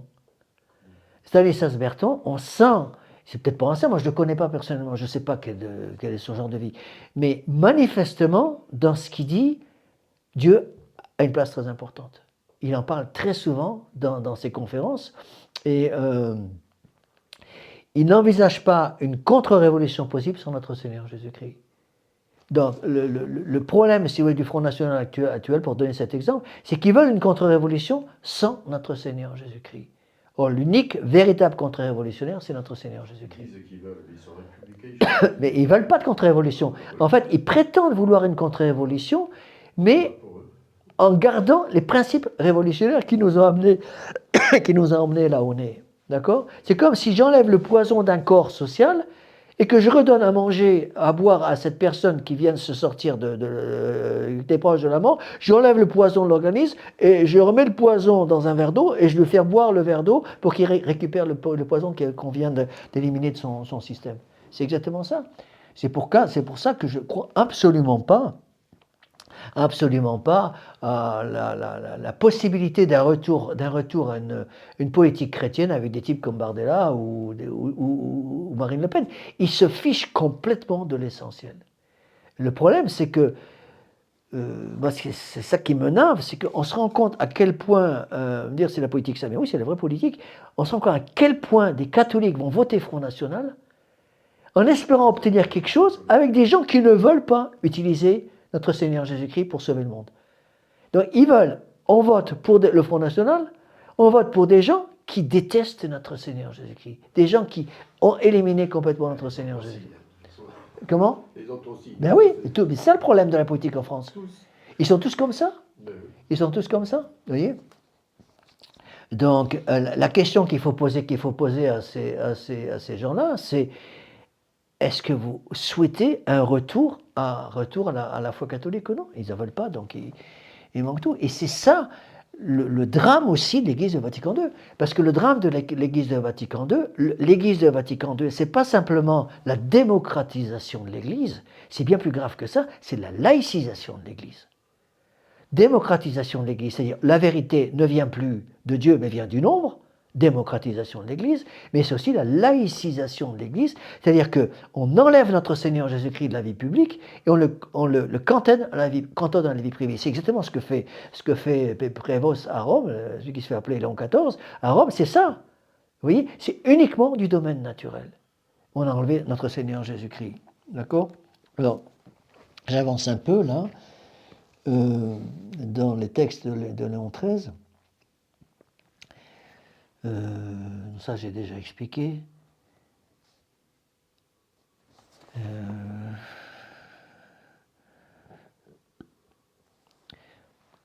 Comme le pape disait, donc, comme il serait déraisonnable de pouvoir. Alors, je reprends la phrase là. Comme il serait déraisonnable de pouvoir à une classe de citoyens de négliger l'autre, il est donc évident que l'autorité publique doit aussi prendre les mesures voulues pour sauvegarder la vie et les intérêts de la classe ouvrière.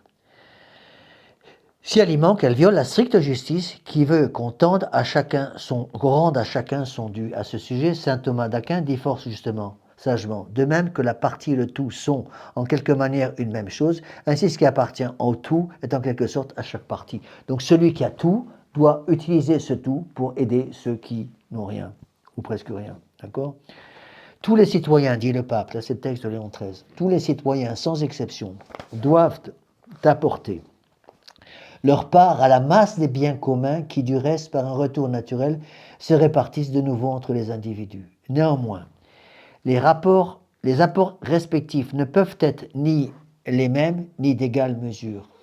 Quelles que soient les vicissitudes par lesquelles les formes de gouvernement sont appelées à passer, il y aura toujours entre les citoyens ces inégalités de conditions sans lesquelles une société ne peut ni exister ni être conçue. Rappelez-vous le principe que j'avais déjà expliqué de Léon XIII, que j'ai expliqué que j'ai relu en début de ce cours. Le premier principe à mettre en avant, dit Léon XIII, c'est que l'homme doit accepter cette nécessité de sa nature qui rend impossible dans la société civile l'élévation de tous au même niveau. Donc si j'impose l'égalité, on détruit complètement les possibilités même de se relever. D'accord ? Donc l'égalité imposée par la République en France, c'est clair et net, entraîne l'esclavage. Parce que c'est l'égalité par le bas, c'est pas l'égalité par le haut. On coupe toutes les têtes qui dépassent. Coupant toutes les têtes qui dépassent, on empêche quiconque veut s'élever de pouvoir le faire. Le problème, c'est que quand quelqu'un s'élève sur le plan social, par exemple, il va s'élever avec pas mal de monde dans sa poche.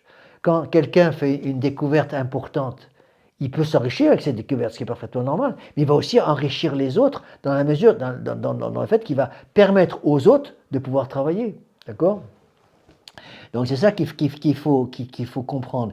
Si j'impose l'égalité, la population va tomber dans l'esclavage. On le voit très bien en France. Avec ce mot inscrit sur tous les frontons de toutes nos mairies, liberté, égalité, fraternité, c'est esclavage garanti. C'est exactement ce qui se passe actuellement. D'accord ? Il y aura toujours, dit le pape Léon XIII, entre les citoyens ces inégalités de conditions sans lesquelles une société ne peut ni exister ni être conçue. Le problème, c'est que même parmi nos fidèles, beaucoup pensent qu'il faut cette égalité pour arriver à s'en sortir. Non, Dieu n'a jamais prêché l'égalité entre les membres. C'est pour ça qu'il n'a pas voulu créer une société démocratique par son Église. Il a créé une société, l'Église, comme société de droit divin. Société monarchique. Oh, Dieu, après le pape qui représente le bon Dieu sur la terre, avec une autorité du pape qui est tellement grande qu'il a, dans certains cas, une autorité divine. Quand le pape parle ex cathedra, quand il parle sur la foi et les mœurs comme pape avec intention d'obliger toute l'Église, il parle avec une autorité divine. Et à ce moment, c'est Dieu qui parle. Vous voyez ? Donc, si vous voulez impérativement imposer l'égalité dans le monde moderne, dans l'Église moderne, ben vous détruisez l'Église. Et c'est exactement ce qui se passe actuellement. Léon XIV, le pape de l'Église de Vatican II, on voit très bien qu'il a ça en tête. Imposer les principes révolutionnaires de liberté, d'égalité et fraternité. En faisant ça, on détruit toute la foi catholique. Pas que lui, les autres avant aussi. Ben oui, je sais bien, c'est le cas depuis la mort du pape Pie XII, c'est ça le drame. Ben oui, la mort du pape Pie XII. Alors qu'on voyait très bien au contraire, chez le pape Pie XII, le dernier pape légitime, donc qui est mort en 58, on voyait chez lui une volonté, mais constamment affirmée, d'élever les gens simples, mais par les principes chrétiens. Il voulait lutter contre la Révolution, mais il ne voulait pas lutter contre la Révolution avec les principes révolutionnaires. Il voulait lutter contre la Révolution avec les principes catholiques de pauvreté, chasteté, d'obéissance. Avec le retour à la loi divine, retour à la loi des 10 commandements de Dieu, le retour des droits de Dieu sur la société. Alors qu'en face, à Rome, qu'est-ce qu'ils veulent actuellement ? C'est très clair, maintenant c'est bien plus clair. En fait, c'était comme ça dès la mort du pape Pie XII, mais ça devient de plus en plus clair. Qu'est-ce qu'ils veulent ? C'est la laïcisation de l'Église pour qu'on puisse avoir une seule Église universelle, un seul gouvernement universel. Et un gouvernement, évidemment, un gouvernement laïque, c'est-à-dire dans lequel notre Seigneur Jésus-Christ est mis dehors. Léon XIV a parfaitement compris qu'on ne peut pas penser à une religion universelle sans mettre le bon Dieu dehors. C'est impossible. Et donc, en fait, c'est ce qui se passe. Et en même temps, il prend les autres religions avec. Ben oui. Et c'est pour ça que dans toutes les relations actuellement avec Erdogan en Turquie, là, avec son voyage en Turquie, eh bien, on voit très bien qu'est-ce qu'il fait. Il fait immédiatement tout au nom de l'écuménisme, avec toutes les religions possibles et imaginables, toutes les fausses religions, même les animismes, même les religions les plus contre nature, tout est bon, parce que justement, il faut s'unir, avoir cette égalité pour arriver à obtenir une religion universelle. Le problème, c'est qu'une religion universelle, c'est la destruction de la religion catholique. La religion catholique n'est pas une religion qui englobe toutes les religions. La religion catholique est une religion qui dépasse toutes les religions. Ce que dit notre Seigneur. On ne peut pas servir de maître. On ne peut pas servir de maître à la fois, et notre Seigneur l'a dit expressément, va aller prêcher, baptiser. Celui qui n'est pas baptisé sera condamné, celui qui sera baptisé pourra avoir la vie éternelle, s'il vit en tas de grâce, s'il retrouve la vertu de charité, et qui garde la vertu de charité qu'on lui confère le baptême. D'accord ? Alors, c'est ça qu'il faut impérativement arriver à comprendre. Qui dit liberté, égalité et fraternité, dit esclavage et refus de règne social de notre Seigneur Jésus-Christ. Liberté, égalité et fraternité rend impossible le règne social de notre Seigneur Jésus-Christ. Si le règne social de notre Seigneur Jésus-Christ est impossible dans une société, on est obligé de passer à une autre religion, le règne social du démon, le règne social de l'homme, le règne social le règne social de l'égoïsme, de la recherche constante des honneurs, de l'orgueil et de l'argent. C'est la franc-maçonnerie, c'est le pouvoir de la franc-maçonnerie, d'accord ? Alors le pape explique, à tout prix, il faut des hommes qui gouvernent, qui fassent des lois, qui rendent la justice, qui enfin de conseil ou d'autorité administrent les affaires de la paix et les choses de la guerre. À n'en pas douter, ces hommes doivent avoir la prééminence dans toute société et tenir le premier rang. Et normal, dans une usine, le patron est le premier rang, parce que c'est lui qui permet aux autres de travailler. C'est la même chose dans une société politique. Il est évident que le chef d'État doit avoir une autorité reconnue dans l'État. Bon. À partir du moment, encore une fois, où il comprend pourquoi il a une autorité politique. Il a une autorité politique justement pour permettre à la société qu'il dirige, aux citoyens qui vivent dans la société qu'il dirige, de se mouvoir dans le bien. Si, par son laïcisme, par ses principes révolutionnaires, il empêche les citoyens de ce pays de se mouvoir dans le bien, à ce moment-là, ça veut dire qu'il est devenu un démon. C'est exactement ce qui se passe. D'accord ? Ceux, au contraire, qui s'appliquent aux choses de l'industrie ne peuvent concourir à ce bien commun, ni dans la même mesure, ni dans les mêmes voies. Eux aussi, cependant, quoique d'une manière moins directe, servent grandement les intérêts de la société. Donc, il donne plusieurs exemples. Il donne l'exemple de la société politique et après des sociétés industrielles. Bon. Sans nul doute, le bien commun dont l'acquisition doit avoir pour effet de perfectionner les hommes est principalement un bien moral. Mais dans une société bien constituée, il doit se trouver encore une certaine abondance de biens extérieurs dont l'usage est requis à l'exercice de la vertu. Ça, c'est un point clé, vous voyez. Le pape le dit bien, j'ai expliqué ça sous d'autres formes tout à l'heure, mais là, le pape le dit bien mieux que moi. On ne peut pas... il y aura toujours entre les citoyens ces inégalités de conditions sans lesquelles une société ne peut exister ni être conçue. Non, c'est pas la phrase. Dans une société bien constituée, voilà. Il doit se trouver encore une certaine abondance de biens extérieurs dont l'usage est requis à l'exercice de la vertu. C'est-à-dire, s'il n'y a pas un minimum, il n'est plus possible de pratiquer la vertu. On peut pratiquer la vertu dans la pauvreté, il est très difficile de pratiquer la vertu dans la misère. Dans la misère, parce que ventre vide n'a point d'oreille. Comment voulez-vous prêcher l'évangile à des gens qui meurent de faim? On commence par nourrir les pauvres. D'ailleurs, c'est ce qu'a fait l'Église dans tous les pays de mission. Première chose que faisaient les missionnaires, je dirais presque avant de parler de notre Seigneur Jésus-Christ, c'est d'apprendre aux pays, aux gens qui vivaient dans la misère complète, à cultiver, à avoir un jardin, à cultiver. Qu'est-ce qu'ils cherchaient à faire?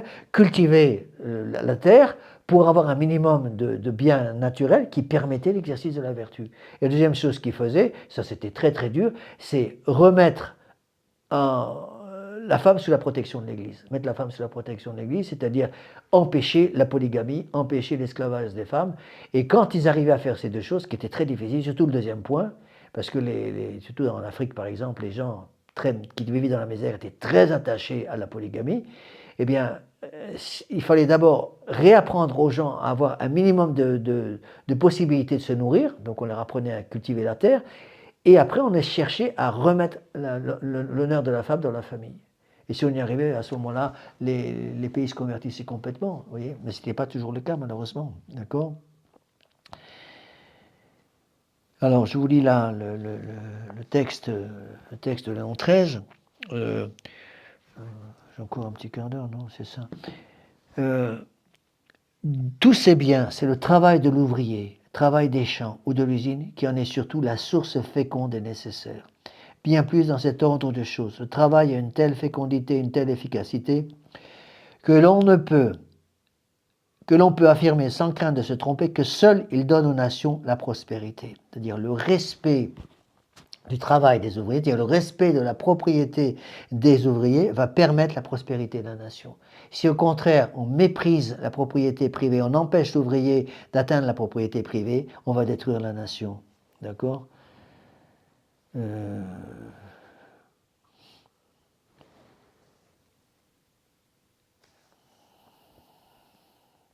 L'équité demande donc que l'État se préoccupe des travailleurs. Il doit faire en sorte qu'ils reçoivent une part convenable des biens qu'ils procurent à la société, comme l'habitation et le vêtement, et qu'ils puissent vivre au prix de moins de peine et de privation. L'État, ainsi, doit favoriser tout ce qui, de près ou de loin, paraît de nature à améliorer leur sort. On le voit très bien, Monseigneur Lefebvre nous donnait souvent l'exemple des gens du Nord, qui étaient des gens simples, qui travaillaient dans les filatures.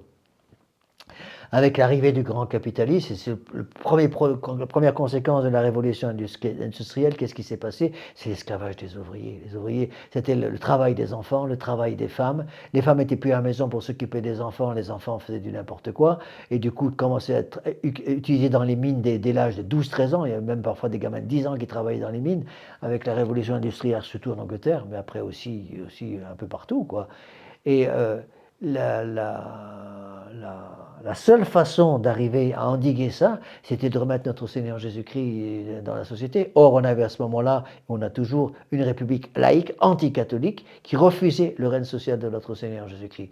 Et donc, n'ayant plus de possibilité d'avoir notre Seigneur Jésus-Christ comme roi, ben à ce moment-là, c'est l'homme qui dirige, c'est l'homme qui devient roi, donc c'est le démon qui devient roi.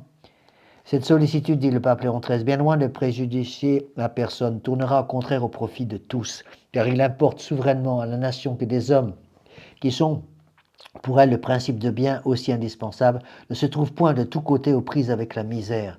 Donc si un gouvernement intègre peut comprendre ça, c'est-à-dire que si je maintiens les ouvriers dans la misère, je détruis les fondations même du pays. Je détruis en quelque sorte, j'enlève je coupe la branche d'arbre sur laquelle je suis assis. Si au contraire, j'aide l'ouvrier à sortir de la misère, je vais lui rendre son honneur. En rendant son honneur à l'ouvrier, je vais lui rendre sa dignité, et lui rendant sa dignité, je vais en fin de compte travailler pour la prospérité du pays. D'accord ? Il est dans l'ordre, dit le pape, que ni l'individu ni la famille ne soient absorbés par l'État. Il est juste que l'un et l'autre aient la faculté d'agir avec liberté aussi longtemps que cela n'atteint pas le bien général et ne fait tort à personne. Cependant, aux gouvernants, il appartient de prendre soin de la communauté et de ses parties. La communauté parce que la nature en a confié la conservation au pouvoir souverain, de telle sorte que le salut public n'est pas seulement ici la loi suprême, mais la cause même et la raison d'être du pouvoir civil. Les partis parce que de droit naturel, le gouvernement ne doit pas viser l'intérêt de ceux qui ont le pouvoir entre les mains, mais le bien de ceux qui leur sont soumis. Donc ceux qui ont autorité ont reçu une autorité pour aider ceux qui sont sous leur autorité à se mouvoir dans le bien. Et donc il faut lutter contre la misère, parce que sans un minimum de propriété privée et de choses matérielles, on ne peut pas pratiquer l'exercice de la vertu, mais il faut aussi donner aux ouvriers la possibilité de s'occuper de leurs âmes. Et ça, c'était la catastrophe de la Révolution. La Révolution a enlevé aux ouvriers la seule protection qu'ils avaient, la protection de l'Église. Il y a encore un dernier paragraphe là que je voudrais... J'ai le temps de finir. Un dernier paragraphe que je voudrais voir avec vous. Tel est l'enseignement de la philosophie de la foi chrétienne. D'ailleurs, toute autorité vient de Dieu et est une participation de son autorité suprême. C'est-à-dire, je reçois, par l'autorité que j'ai sur d'autres personnes, une participation de l'autorité suprême de Dieu sur moi. Donc c'est pour ça qu'on dit aux enfants, si vous désobéissez à votre papa, vous désobéissez à Dieu. Si vous désobéissez à votre maman, vous désobéissez au bon Dieu. Donc, mais que ceux qui ont autorité dans une famille, les parents qui m'écoutent, c'est très important, il faut qu'ils comprennent que cette autorité qu'ils ont sur leurs enfants est une participation de l'autorité suprême, hein, et une participation de l'autorité de Dieu. Donc ils ont une autorité légitime sur leurs enfants dans la mesure où ils aident leurs enfants à reconnaître l'autorité suprême de Dieu. Et donc, j'ai le droit d'agir en tant que père de famille et chef de famille sur mes enfants pour les aider, leur donner ce qu'ils ont besoin pour pouvoir se mouvoir dans le bien, dans le bien. Et donc, si j'utilise cette autorité que j'ai sur mes enfants en la coupant de la participation à l'autorité suprême qui est l'autorité divine, à ce moment-là, je deviens un voleur d'autorité. D'accord ? Dès lors que tous ceux qui sont dépositaires de cette autorité doivent l'exercer à l'exemple de Dieu, dont la paternelle sollicitude ne s'étend pas moins à chacune des créatures en particulier qu'à tout leur ensemble. Si donc les intérêts généraux ou l'intérêt d'une classe en particulier se trouvent lésés ou simplement menacés, et s'il est impossible d'y remédier ou d'y obvier ouvertement, autrement, il faut de toute nécessité recourir à l'autorité publique. Donc l'autorité publique doit évidemment mettre le pied à l'étrier quand c'est nécessaire. Or, il importe, une phrase importante de Léon XIII, il importe au salut privé et public que l'ordre et la paix règnent partout, que toute l'économie de la vie familiale soit réglée d'après les commandements de Dieu et les principes de la loi naturelle. Les commandements de Dieu et le principe de la loi naturelle, c'est une seule et même chose, hein, parce qu'on appelle la loi naturelle, c'est les commandements de Dieu appliqués à la vie de tous les jours, d'accord ? Que la religion soit honorée et observée, que l'on voit fleurir les mœurs privées et publiques, et que la justice soit religieusement gardée, et que jamais une classe ne puisse opprimer l'autre impunément. Voyez ? Qu'il croise de robustes générations capables d'être le soutien, s'il le faut, le rempart de la patrie. Et c'est ça qui a disparu en France. L'autorité du père de famille a été complètement détruite, remplacée par l'autorité de l'État. Or, l'autorité de l'État, comme c'est un État laïque, donc anti-Dieu, l'État va faire de toutes les familles, va considérer toutes les familles comme des esclaves. Vous voyez ? Au contraire, si je respecte l'autorité du père de famille, à ce moment-là, le principe d'autorité qui vient de Dieu va pouvoir s'appliquer dans la famille. D'accord ?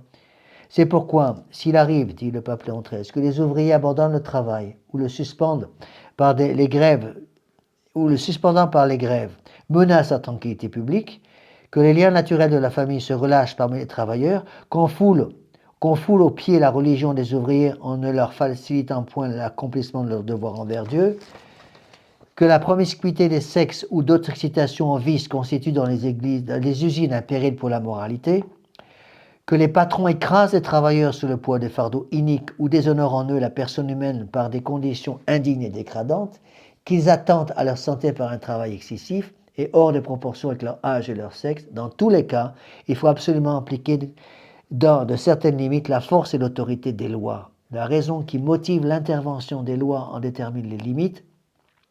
C'est-à-dire que celles-ci ne doivent pas s'avancer ni rien entreprendre au-delà de ce qui est nécessaire pour remédier aux maux, écarter les dangers. C'est là où l'influence de l'Église est absolument fondamentale, parce que de même que l'État est une société parfaite.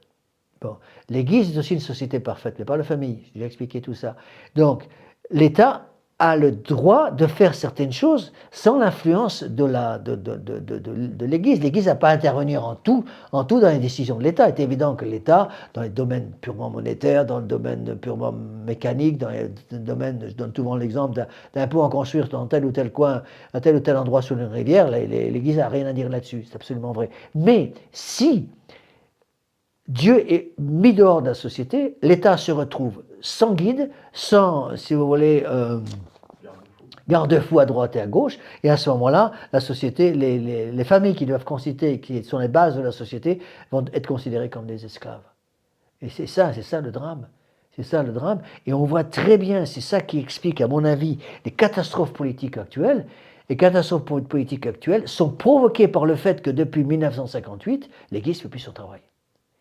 L'Église ne fait plus son travail. Au lieu d'adorer Dieu, on adore l'homme. C'est l'homme, les droits de l'homme qui ont pris la place des droits de Dieu, et tout s'écroule sur le plan politique parce que en quelque sorte, la colonne vertébrale qui devait être l'Église n'est plus là pour faire son travail. Vous voyez,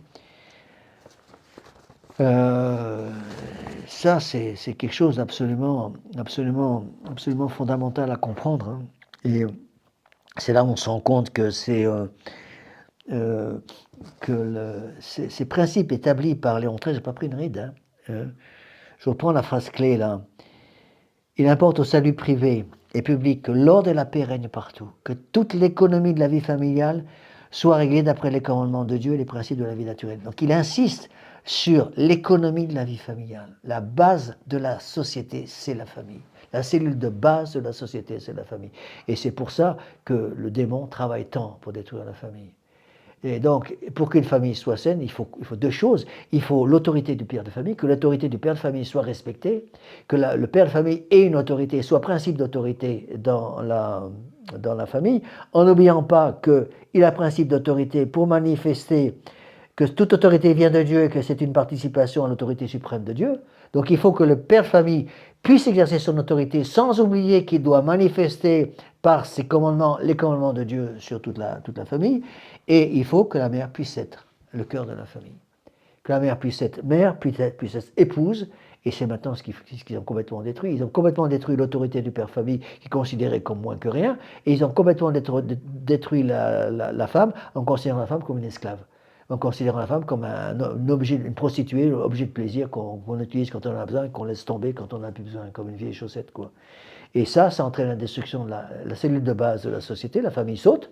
Et comme la société saute, la famille saute, eh bien, le problème, c'est qu'à ce moment-là, il n'y a plus rien qui va gouverner l'État. L'État peut faire ce qu'il veut, et c'est exactement ce qui se passe. L'État gouverne tout. Il n'y a plus la protection de l'Église, parce que depuis 1958, l'Église ne fait plus son boulot. L'Église a disparu littéralement. Elle est toujours là, parce que l'Église a les promesses de la vie éternelle, Dieu merci. Mais attention, si c'est pas simplement que l'Église soit là, c'est qu'elle puisse exercer son autorité. Vous voyez, donc on voit très bien comment le démon a détruit le principe d'autorité dans l'Église et détruit le principe d'autorité dans les familles, parce qu'il faut détruire et l'Église et la famille pour obtenir la damnation du plus grand nombre. Et c'est ce que veut le démon. N'oubliez pas ce que j'ai déjà expliqué au début, à savoir que la cause finale de la révolution, c'est la damnation du plus grand nombre. Donc il faut toujours revenir au principe. Revenir au principe. La révolution, c'est la haine formelle, c'est la définition que j'avais donnée au début de ce cours, la haine formelle de tout ordre dans lequel l'homme n'est pas reconnu comme roi et Dieu tout ensemble. Donc la révolution, c'est un système politique dans lequel l'homme est roi et Dieu tout ensemble.